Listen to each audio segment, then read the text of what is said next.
WNBA finals. And so I'll leave it there. I mean, I'm just obviously disheartened. You know, I'm a human too. I have a family.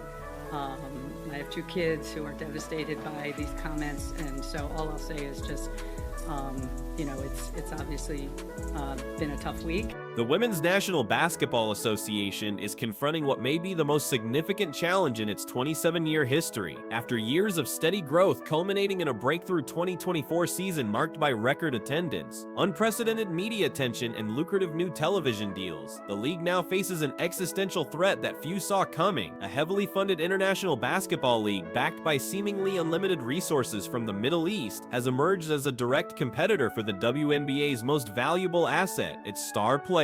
What began as industry rumors has rapidly evolved into a full-blown crisis, with reports indicating that multiple high-profile athletes are seriously considering offers that dwarf anything available in American professional women's basketball. This isn't merely another case of WNBA players supplementing their income with overseas contracts during the off-season, a practice that has been standard for decades. This represents something fundamentally different and far more threatening, a well-capitalized rival league designed specifically to poach the biggest names in the sport and establish itself as the premier destination for elite women's basketball talent. The financial firepower being deployed is comparable to what Saudi Arabia's public investment fund brought to professional golf with LEV Golf, which successfully lured numerous PGA Tour stars with guaranteed contracts worth hundreds of millions of dollars. The same strategy is now being applied to women's basketball, and the WNBA appears woefully unprepared to counter it. To understand the gravity of this situation, one must first grasp the enormous disparity between WNBA salaries and what this new international competitor is reportedly offering. Under the current WNBA collective bargaining agreement, which runs through 2027, the maximum salary for a player is approximately $250,000 annually, while the minimum salary for a rookie sits around $76,000.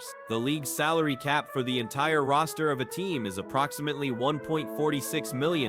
These numbers, while representing improvements from previous years, pale in comparison to what athletes in major men's sports earn, and they are absolutely dwarfed by the figures now being discussed in connection with this new overseas league. Reports emerging from multiple sources suggest that this international venture, which insiders have referred to as Project B due to the secrecy surrounding its official launch, is prepared to offer baseline salaries of approximately $2 million for role players, athletes who might earn between and $150,000 in the WNBA. For star players, the numbers become almost incomprehensible by current WNBA standard. Mid-tier stars could potentially command $5 to $10 million annually, while the league's top attractions are reportedly being presented with offers that could exceed $100 million in guaranteed money over multi-year contracts. Some of the most aggressive rumors suggest that the league's marquee signing could receive as much as $200 million.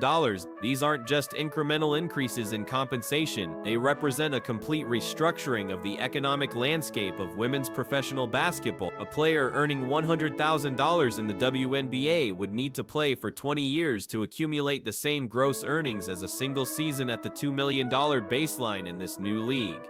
The mathematical reality is stark and undeniable. No amount of loyalty, patriotism, or commitment to growing the sport domestically can easily overcome this level of financial disparity. Professional athletes have notoriously short careers, and the opportunity to secure generational wealth in a single contract is incredibly difficult to turn down, regardless of other consideration. The situation is made even more challenging by the fact that many WNBA players already spend their off-seasons playing overseas because their WNBA salaries alone are insufficient to provide long-term financial security, unlike their counterparts in the NBA, where even minimum salary players can earn millions annually and achieve financial independence within a few seasons. WNBA athletes have historically needed to work year-round, playing in demanding foreign leagues during what should be their off-season simply to earn a comfortable living. This new development asks them to consider making that overseas commitment their primary focus, rather than a supplementary income stream. Sophie Cunningham's reported decision to pursue an opportunity with this new international league represents a watershed moment. Cunningham, a guard for the Phoenix Mercury, has become one of the WNBA's most recognizable and marketable players, not solely because of her on-court performance, but due to her engagement engaging personality, strong social media presence, and genuine connection with fans. She represents exactly the type of player the WNBA needs to retain during this period of growth, someone who can attract and maintain audience interest beyond just the most dedicated basketball fan. Reports indicate that Cunningham has secured a contract worth several $1 million annually, a figure that would exceed her cumulative career earnings from her 6 seasons in the WNBA. The symbolism of her departure cannot be overstated. If a player of her caliber and marketability is willing to leave the league at what should be the prime of her career, it sends an unmistakable message to every other WNBA athlete. The economics of staying loyal to the American League no longer make sense when significantly better options exist elsewhere. Cunningham's situation also highlights a broader issue within the WNBA's compensation structure. She is not among the league's absolute top tier of superstar. She has never been an all-WNBA first-team selection or an MVP candidate, yet she is popular, talented, and valuable. In other words, she represents the upper middle class of WNBA talent. If this international league can successfully recruit players at her level with multi-million-dollar offers, it suggests they have sufficient resources to pursue virtually anyone in the league. The message is clear. This isn't a targeted effort to sign 1 or 2 marquee names for publicity purposes. This is a comprehensive recruitment strategy designed to build a genuinely competitive league by systematically offering superior compensation across the entire roster. Furthermore, Cunningham's departure may trigger a cascade effect. Professional athletes closely monitor what their peers are doing, and when they see someone securing life-changing money by making a move, it naturally causes them to reconsider their own situation. Other players who might have been content with their WNBA salaries when no alternatives existed will now question whether they are leaving enormous amounts of money on the table by staying. The psychology of this situation heavily favors the international league. Once a few prominent players make the jump, others will feel increasingly comfortable and even pressured to do the same. If Sophie Cunningham's departure is a serious problem for the WNBA, the possibility of losing Caitlin Clark would be nothing short of catastrophic. Clark, who completed her rookie season with the Indiana Fever, is arguably the most significant figure in women's basketball today. Her final college season at the University of Iowa generated television ratings that rivaled and sometimes exceeded NBA playoff games. She brought unprecedented mainstream attention to women's college basketball, and her arrival in the WNBA created a similar surge in interest at the professional level. Attendance at Fever games and at opposing arenas when the Fever visited reached historic levels. Television ratings for games featuring Clark set record. She is, quite simply, the player who casual sports fans came to watch, and her presence in the league was seen as a cornerstone of the WNBA's ability to capitalize on its momentum and reach a broader audience. Now, according to multiple reports from basketball insiders and international sports media, Clark is being presented with a contract offer from this new Middle Eastern-backed league that could be worth anywhere from $50 million to $200 million in guaranteed compensation. The wide range in reported figures likely reflects the fact that negotiations are ongoing and details remain fluid, but even the conservative end of that estimate represents a sum of money that would be impossible for the WNBA to match under any realistic scenario. Clark's current WNBA rookie contract pays her approximately $76,000 annually. Even when she becomes eligible for a maximum contract after a few seasons, she would earn roughly $150,000 per year. To accumulate $50 million in WNBA salary alone would require 200 years of playing at the maximum salary level. The financial comparison is so lopsided that it almost defies rational analysis. From a purely economic standpoint, accepting such an offer would be one of the most obvious decisions any professional athlete has ever faced. The gap between what she can earn in the WNBA versus what is reportedly being offered overseas isn't a matter of one option being moderately better than the other. It is a difference between achieving generational wealth that could support her family for decades versus earning a comfortable but modest professional salary. What makes Clark's situation even more complicated is that she would be walking away from something significant if she were to leave. The opportunity to build a lasting legacy as the player who transformed the WNBA and women's professional basketball in America. There is genuine value in being a pioneer, in being remembered as the athlete who elevated an entire sport in your home country. Clark has the potential to be for women's basketball what Michael Jordan was for men's basketball. Not just a great player, but a transcendent figure who changed the sport's cultural significance. That kind of legacy has its own form of value, both in terms of long-term endorsement potential and in terms of personal satisfaction and historical importance. However, asking a 22-year-old athlete to sacrifice potentially hundreds of millions of dollars for the sake of legacy and loyalty to a league that pays her a fraction of her market value is an enormous ask. It is the kind of decision that is easy for others to have opinions about, but incredibly difficult for the person actually facing it.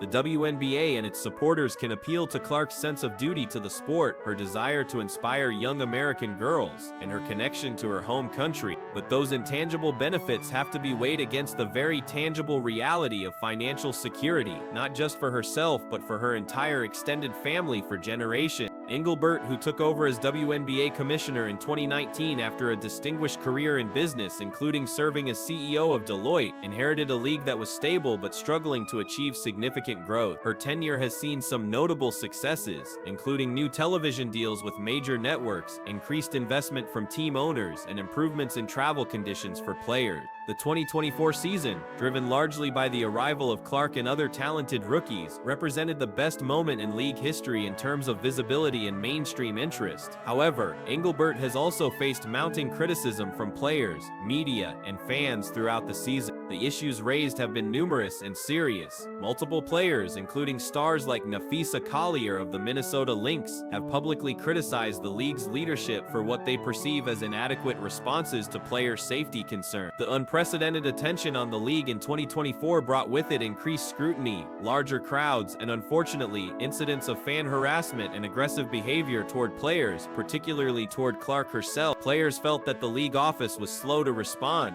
failed to implement adequate security measures, and generally seemed unprepared for the intensity of attention that came with the sport's growing popularity. Beyond safety issues, players have expressed frustration with what they see as the commissioner's disconnect from the day-to-day realities of life in the WNBA.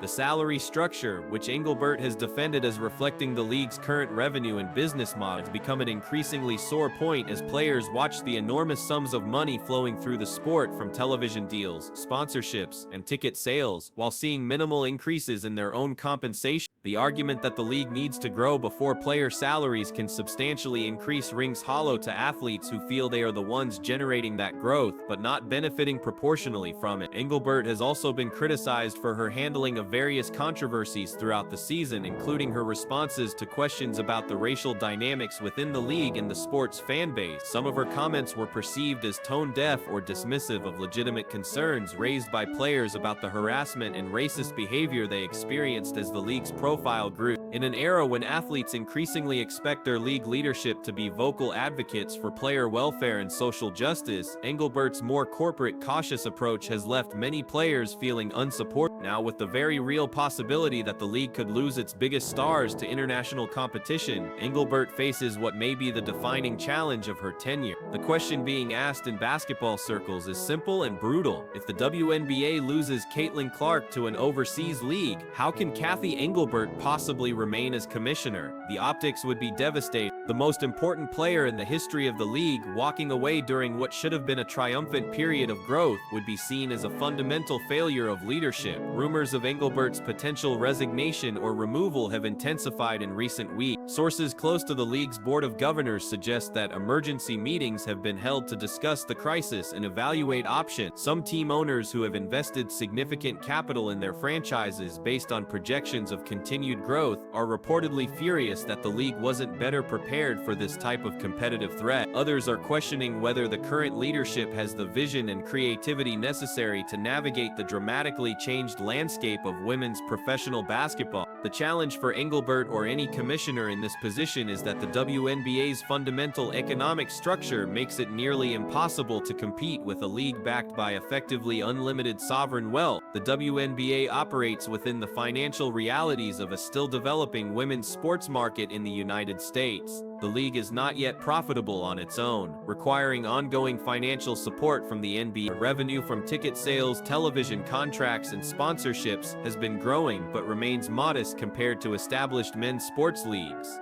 The idea that the WNBA could suddenly match 8-figure salaries for its stars simply isn't realistic given the current business model. This creates an impossible situation for league leadership. ABRUPTLY leadership in TakHub cannot magically produce the revenue needed to compete with Saudi oil money, yet she will likely be held responsible when players leave for obviously superior financial opportunities. It is a classic case of being set up for failure, blamed for a problem that may have no solution within the existing constraints of the league's economics. Whether that is fair or not may be beside the point. In professional sports, commissioners are ultimately judged by results, and losing your league's biggest stars to a competitor would be considered an unacceptable result regardless of underlying circumstances. To fully understand what the WNBA is facing, it is essential to recognize that this situation is part of a much larger pattern of Saudi Arabian investment in global sports. Over the past several years, Saudi Arabia has emerged as one of the most aggressive and well-funded players in the international sports landscape, using its enormous sovereign wealth to acquire or create properties across multiple sports. The most prominent example, and the one that provides the clearest blueprint for what may be happening in women's basketball, is LEV Golf. Launched in 2022 with backing from Saudi Arabia's Public Investment Fund, LEV Golf directly challenged the PGA Tour by offering guaranteed contracts worth hundreds of millions of dollars to top golfers. Stars like Phil Mickelson, Dustin Johnson, Brooks Koepka, and others left the PGA Tour for LEV Golf despite significant criticism and the social stigma associated with the Saudi government's human rights record. The financial incentives were simply too large to ignore. Mickelson reportedly received a deal worth $200 million, while Johnson's contract was estimated at $125 million. The PGA Tour initially resisted and even suspended players who joined LEV Golf, but the financial pressure eventually forced a dramatic reversal. In 2023, the PGA Tour announced a framework agreement to merge with LEV Golf, essentially admitting that it could not compete with Saudi money and needed to find a way to coexist. While the details of that merger are still being negotiated and face regulatory scrutiny, the precedent has been set.